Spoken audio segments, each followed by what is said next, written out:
El primero de estos milagros, citado por San Juan, será una resurrección aparente.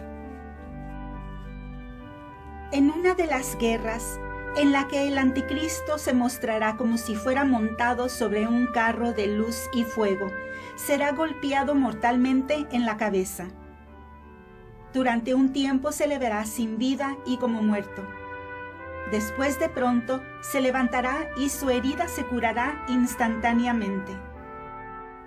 Ante ese espectáculo, los hombres seducidos, los incrédulos y los espíritus importantes de dicha época, que como los de nuestros días, no teniendo ninguna fe en lo sobrenatural y en las verdades reveladas, rechazarán desdeñosamente los milagros como irremisiblemente condenados por la ciencia y la razón. Esos hombres, añado yo, darán crédito a la impostura. Exclamarán con entusiasmo y admiración: ¿quién es semejante a la bestia? ¿Quién podrá combatirla y vencerla? En segundo lugar, el hombre de pecado hará bajar fuego del cielo, para que crean que Él es el Señor de la naturaleza, el que regula las estaciones y que el cielo y los astros están bajo su dominio. En tercer lugar, hará hablar a una estatua. Los demonios se servirán de un árbol o una madera seca como de un instrumento, con ayuda del cual recitarán sus supercherías y sus falsos oráculos. Los muebles se moverán por sí solos, las montañas se desplazarán instantáneamente, y multitudes de demonios, transfigurados en ángeles de luz, aparecerán en los aires.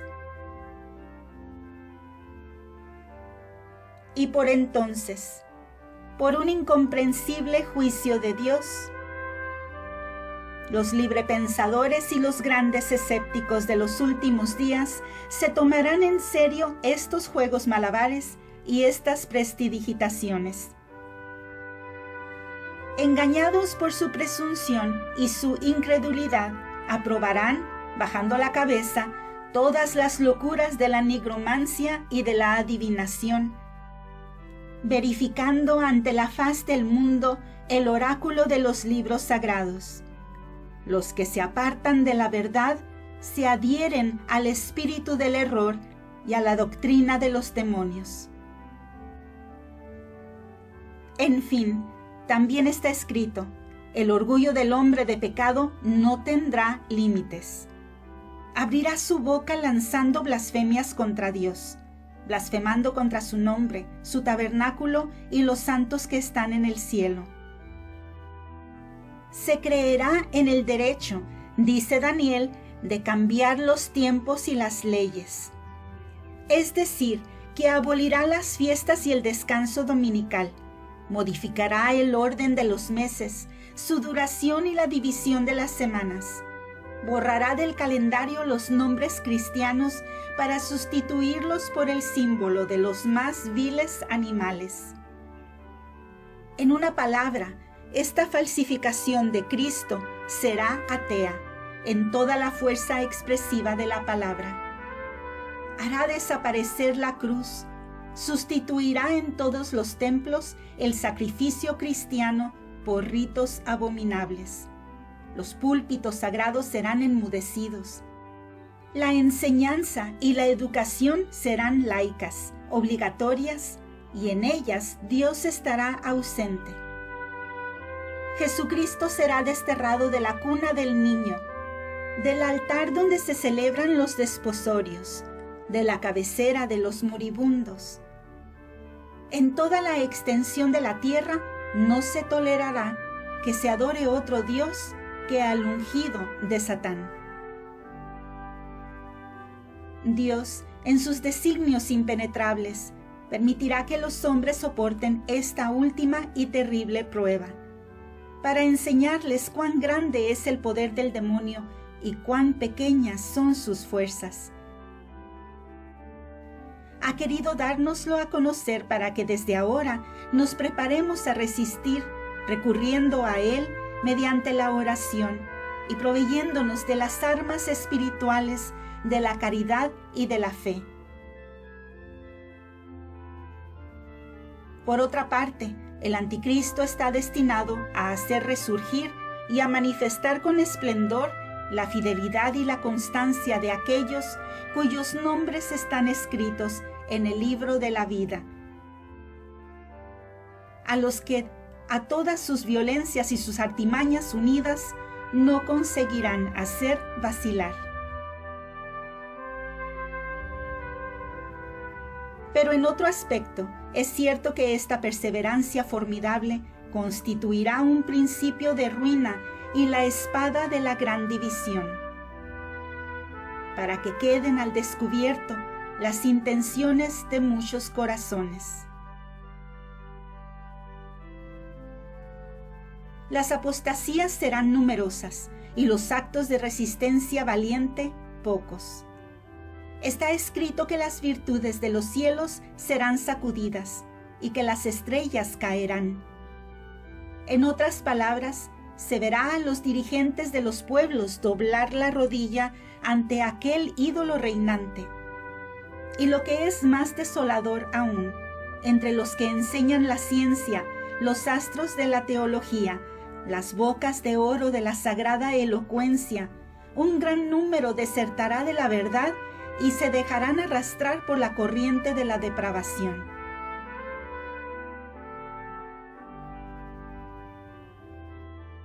San Juan habla también de un signo extraño y misterioso que todos, pequeños y grandes, ricos y pobres, libres y esclavos, estarán obligados a llevar en la mano o en la frente. Este signo será la señal de la apostasía, que testimoniará que todos los que lo llevan, sea por complacer a su maestro, sea para escapar de sus iras, han renegado del verdadero Cristo y se han enrolado bajo la bandera de su enemigo.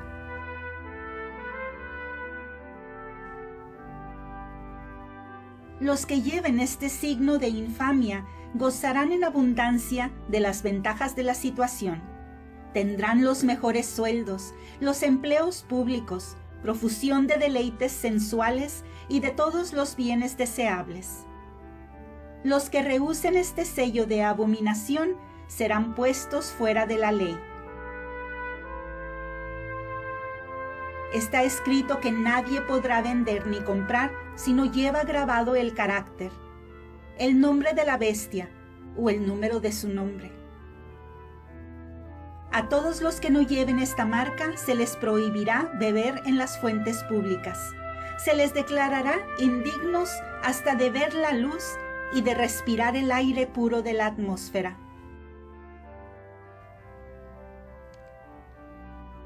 Habrá una gran desolación, tal que desde la creación del mundo hasta ese momento no la ha habido ni la habrá jamás. Los justos sufrirán la vergüenza pública. Se les tratará de insensatos, de perturbadores del orden público. Se les acusará de pisotear el honor y el patriotismo al rehusar aclamar al hombre como lo más grande que existe en el mundo, como el genio incomparable que hará elevarse a la civilización humana al apogeo de la perfección y del progreso. Si los justos no fueran asistidos por una especial ayuda, ni un solo podría resistir la violencia de semejante tentación, de forma que hasta los elegidos caerían en el error si fuera posible.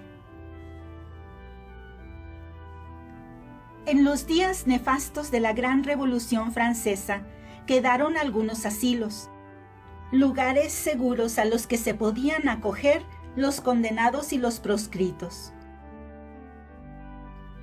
Los campos estaban sanos, había bosques impenetrables, caminos secretos y disuasorios. Pero en la época que pretendemos describir, la ciencia y los descubrimientos humanos habrán alcanzado su punto culminante. El globo terráqueo estará enlazado por una red de hilos telegráficos y de vías férreas. Todas las montañas estarán perforadas. Ya no habrá peñones, cavernas, islas ni desiertos, donde la libertad pueda conseguir un refugio. Incluso el hogar doméstico no será un lugar seguro, pues está dicho que el hermano entregará a su hermano y el amigo denunciará a su amigo.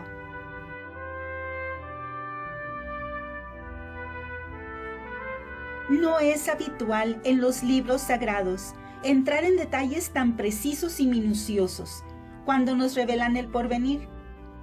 Los profetas no hablan sino enigmáticamente y en resumen. Por regla general, se limitan a trazar las grandes líneas de los acontecimientos futuros.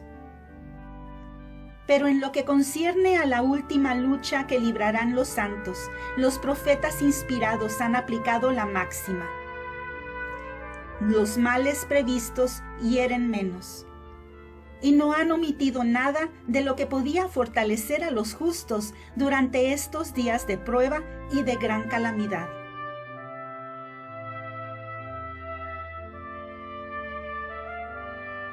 Así, nos dicen que en esta época el Oriente volverá a ser de nuevo el centro de la política y de los negocios humanos, que el impostor tendrá la manía y la rabia ciega de profanar los santos lugares, los que fueron el escenario de los trabajos y los sufrimientos del hombre Dios, y asentará su realeza en Jerusalén.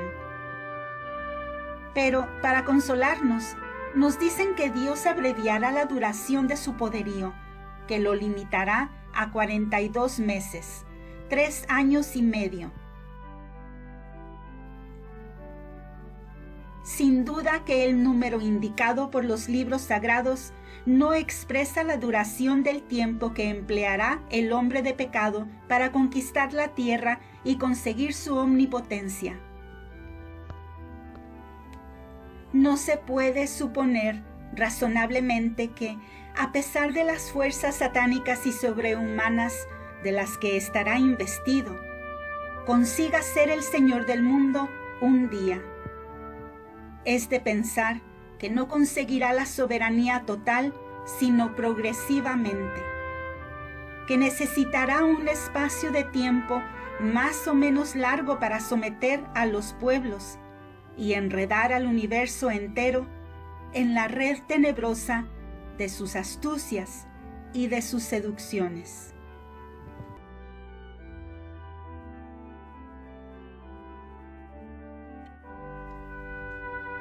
Lo que nos muestran San Juan y Daniel es que su dominio sobre los hombres, de toda raza, tribu o lengua, subsistirá 1 año, 2 años más y la mitad de 1 año. Daniel, en el capítulo 12, nos dice: después del tiempo en el que haya cesado el sacrificio perpetuo y que sea sustituido por la abominación de la desolación, reinando en el lugar santo, transcurrirán 1260 días. De lo que se deduce que es, a partir del momento en que Jesucristo cese de estar presente sobre nuestros altares y de ofrecerse como víctima a la justicia de su Padre, como compensación de los crímenes de los hombres, cuando se debe contar el día en que el anticristo haya obtenido el señorío universal. Solamente entonces cesará de celebrarse el sacrificio incruento del altar, pero hasta ese día y durante el tiempo que el anticristo tarde en conseguir su realeza efectiva, se seguirá celebrando el santo sacrificio de la misa.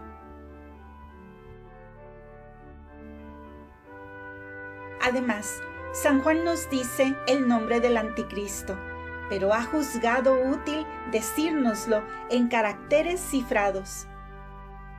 Se sabe que en algunas lenguas las cifras se pueden traducir en caracteres alfabéticos, y al revés. Las letras se pueden convertir en cifras. San Juan, pues, nos dice que en una lengua, sin decirnos cuál, el nombre de la bestia se expresa con el número 666. Los padres y los doctores se han dedicado a buscar la clave de este número y a descubrir el nombre oculto bajo este número misterioso, pero sus investigaciones no han tenido éxito. Se puede imaginar una multitud de nombres distintos, cuyas letras, dependiendo de la posición, expresan el nombre indicado por San Juan. Hay que atenerse a la opinión de San Irineo, que dice que el Espíritu Santo nos ha propuesto el nombre del Anticristo bajo la fórmula de una cifra enigmática, porque quiere que su verdadera significación quede oculta hasta el cumplimiento de la profecía. El día en el que será útil a los hombres conocer quién es el Anticristo. Por tanto, dice San Juan, los que tienen inteligencia ya no se equivocarán y para reconocer a la bestia no tendrán más que contar el número de su nombre. Pero Dios, dice San Pablo, es fiel. Ha hecho un pacto y no permite que el hombre sea tentado más allá de sus fuerzas. En este caso, la tentación excederá las condiciones y las leyes normales de la naturaleza humana. Es conforme a la misericordia de Dios que el remedio sea proporcionado a la naturaleza del mal. Por ello, el auxilio prometido es el más sobrehumano, el más extraordinario, el más apartado de las normas de la historia y del ejercicio ordinario de la providencia de todos los que el cielo ha mandado a los hombres, exceptuada la encarnación.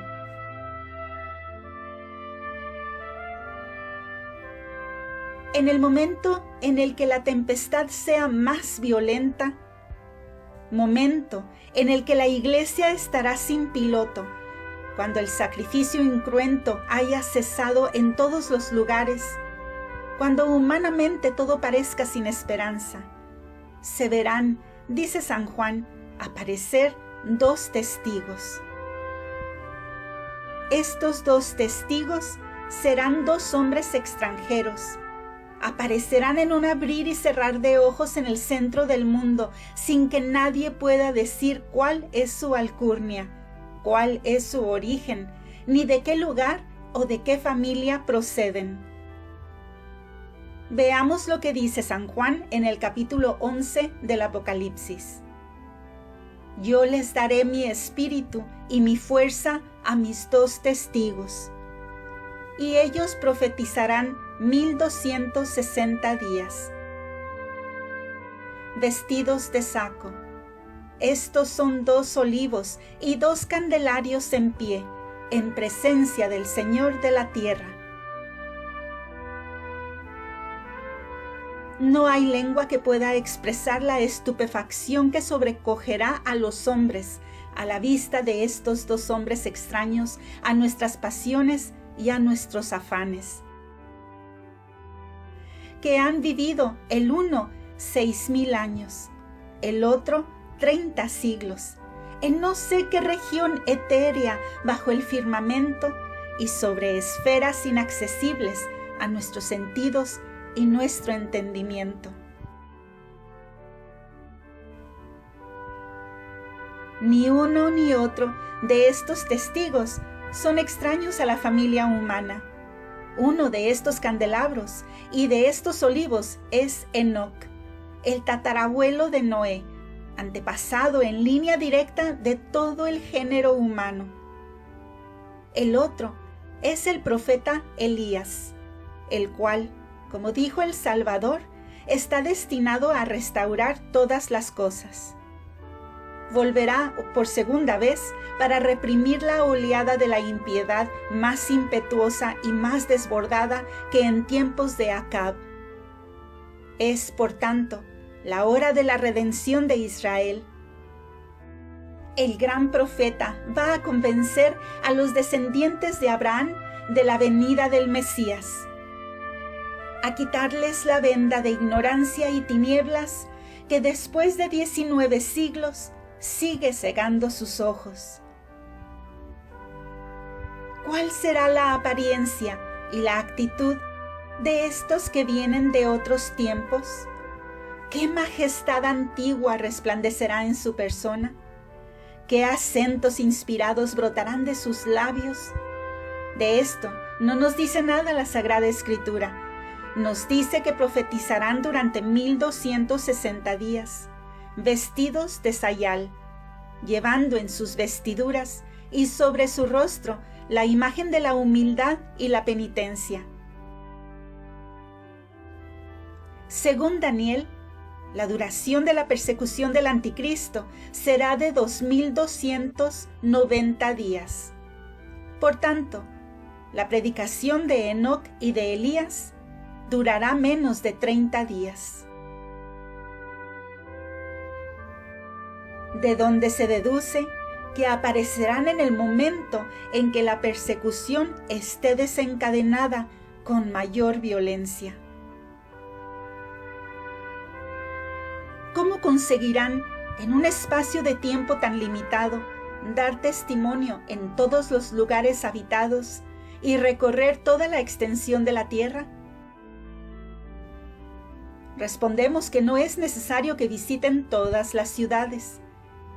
Es suficiente que aparezcan en las principales, que hagan escuchar su predicación en las capitales y los grandes centros de población, donde el anticristo esté presente y donde haya ejercido una fascinación más temible. Además, no es verosímil que Enoc y Elías estén siempre juntos. Es más probable que prediquen por separado, a no ser que por un mandato de Dios o por una inspiración de la providencia se reúnan en un abrir y cerrar de ojos para la batalla suprema.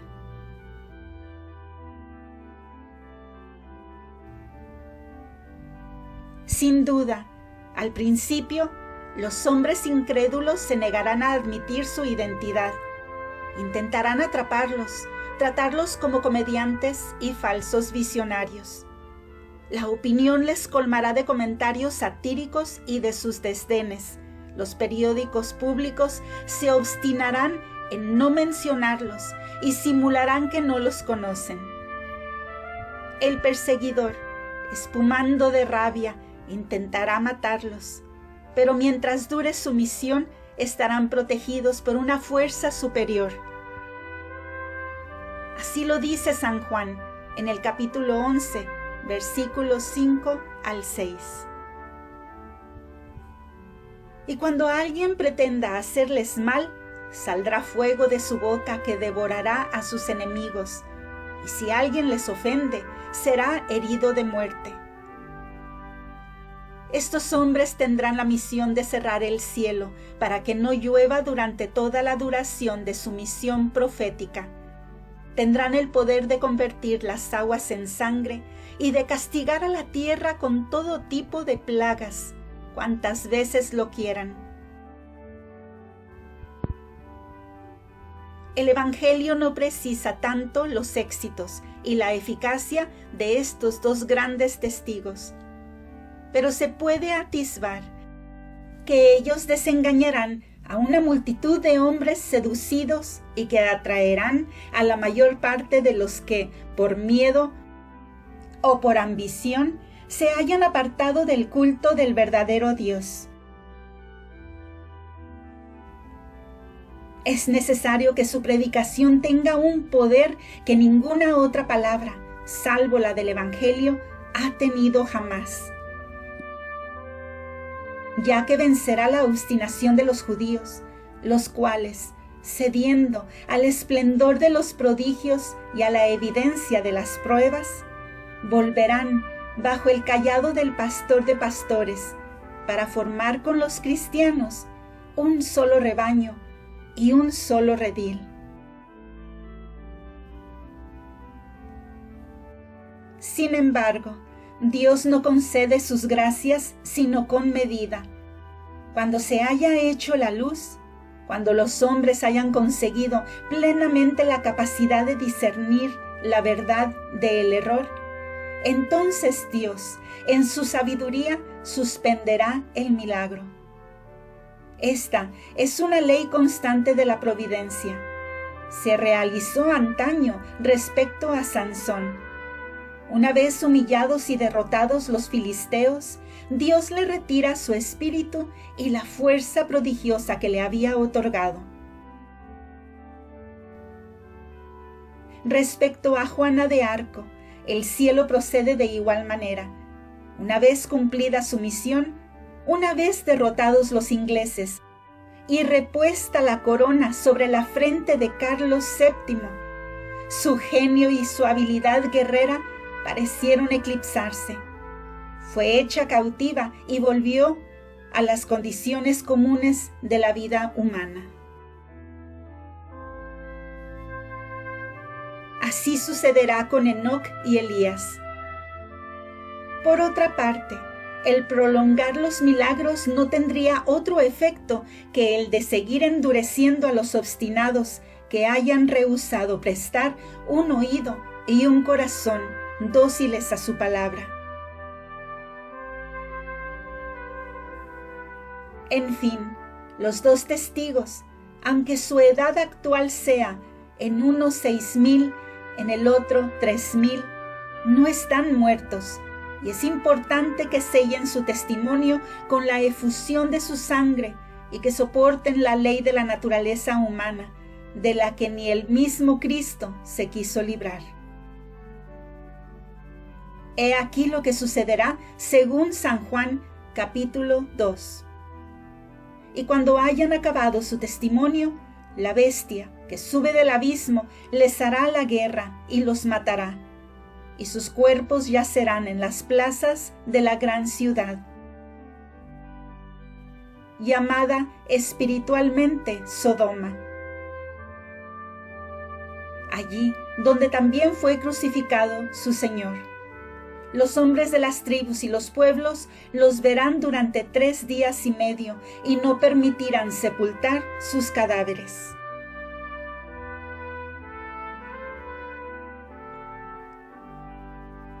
Los habitantes de la tierra se alegrarán con su suerte, celebrarán fiestas, se intercambiarán presentes los unos con los otros, porque estos 2 profetas atormentaron a los habitantes de la tierra. Pero, después de 3 días y medio, el aliento de la vida procedente de Dios entrará en ellos. Ellos se pondrán de pie, y un gran espanto se apoderará de los que los estén contemplando.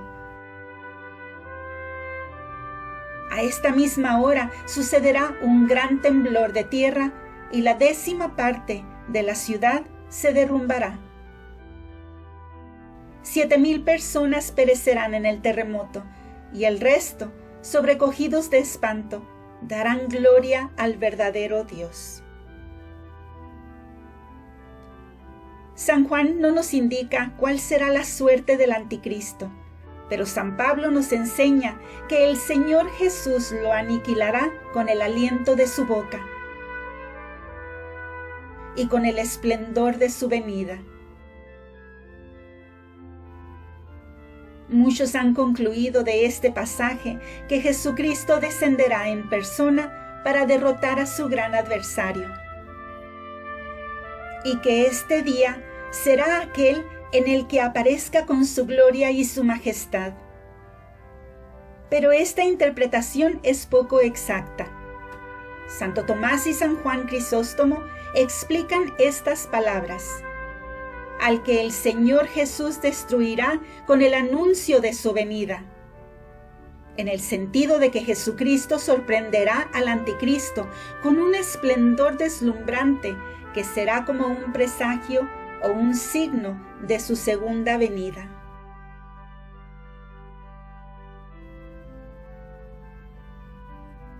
San Pablo no nos dice que Jesucristo lo aniquilará con sus propias manos, sino con su soplo.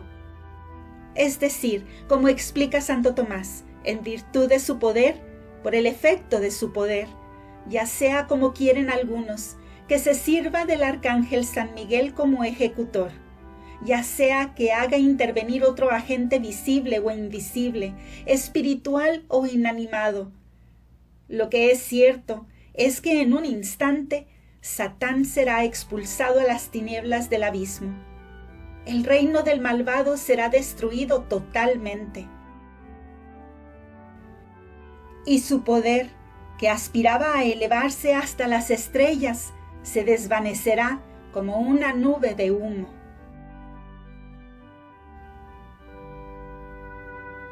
La resurrección de los cuerpos y el juicio final ¿seguirán inmediatamente a este gran acontecimiento? La Sagrada Escritura nada dice sobre este punto, y la Iglesia tampoco ha definido nada. De entre los intérpretes de los libros sagrados, unos lo afirman, otros lo niegan. Suárez expresa la opinión de que después de la muerte del anticristo, el mundo no existirá más de 45 días. Funda su opinión en la profecía de Daniel, que después de haber dicho que la persecución del hombre de pecado durará 1290 días. Añade estas palabras: dichoso el que mantenga la esperanza y llegue hasta el día 1335.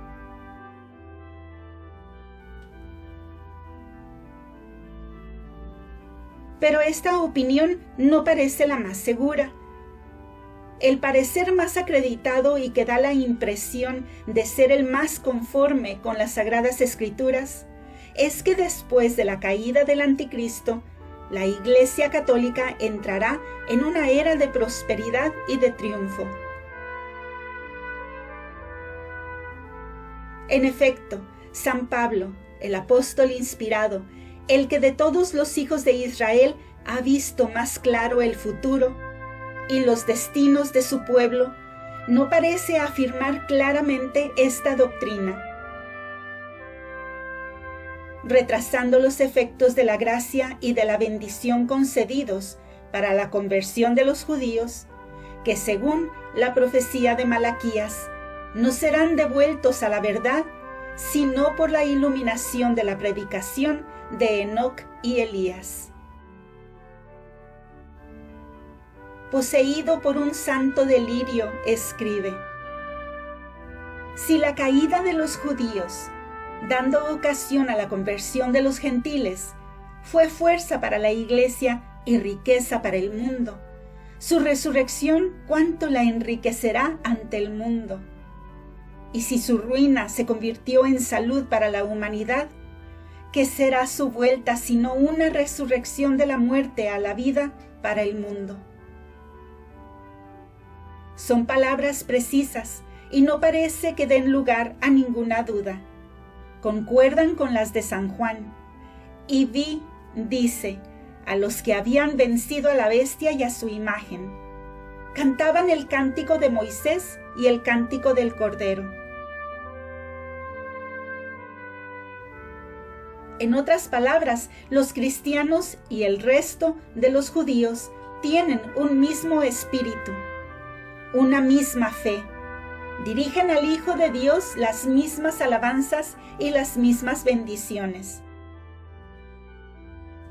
Y proclaman su gloria unidos, diciéndole: tus obras son grandes y admirables, oh Señor Todopoderoso, oh Rey de los siglos, tus caminos son justos y verdaderos. Puede creerse, en efecto, que el día en el que todos los pueblos se unifiquen en esta concordia tan largo tiempo deseada, será aquel en el que los cielos pasen con estrépito? ¿Que la época en la que la Iglesia militante va a alcanzar su plenitud coincidirá con el día de la catástrofe final?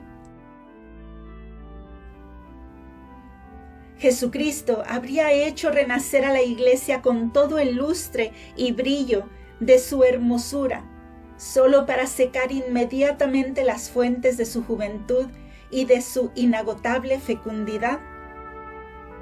Pero, aunque es posible admitir que después del anticristo el fin del mundo se aplace todavía unos cuantos siglos, no es posible decir otro tanto de la crisis suprema que debe ocasionar la realización de la gran unidad. Pues, por poco que se estudien los signos del tiempo actual, los síntomas amenazantes de nuestro estado político y de nuestras revoluciones, la marcha ascendente de la impiedad que va pareja con el progreso de la civilización y de los descubrimientos en el orden material, no se puede evitar prever la proximidad de la llegada del hombre de pecado y de los días de desolación que Jesucristo nos predijo.